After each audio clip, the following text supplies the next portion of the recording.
എടി നന്ദി വേണോടി നന്ദി. ഈ കിഴക്കേതിൽ സുന്ദരേശൻ വന്നില്ലായിരുന്നെങ്കിൽ നീ ഇപ്പോഴും കൂമ്പടഞ്ഞ തെങ്ങ് പോലെ മൂത്ത് നരച്ച് നിന്നു പോയനെ.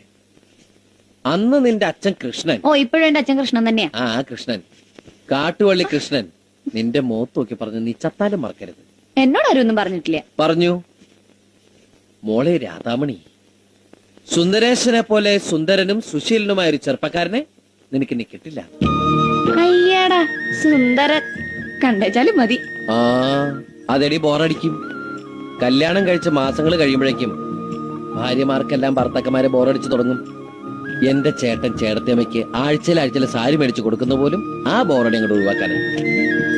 പിന്നെ ഒരു ആശ്വാസം, നമുക്ക് ആ ബോറടി തുടങ്ങിയിട്ടില്ലല്ലോ. ഇക്കണക്കിന് പോയാൽ എനിക്ക് പെട്ടെന്ന് ബോറടിക്കും.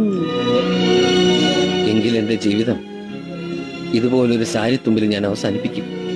വെറുതെ ഇരിക്കുമെന്ന് നീ ഓർത്തു.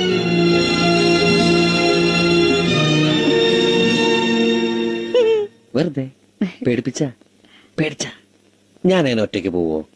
പോവാണ് ഞാൻ നിന്നെ കൊണ്ടല്ലേ പോവൂ.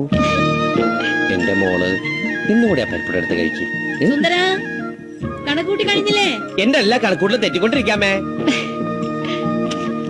കള്ളക്കണക്കിന്റെ പറയരുത്.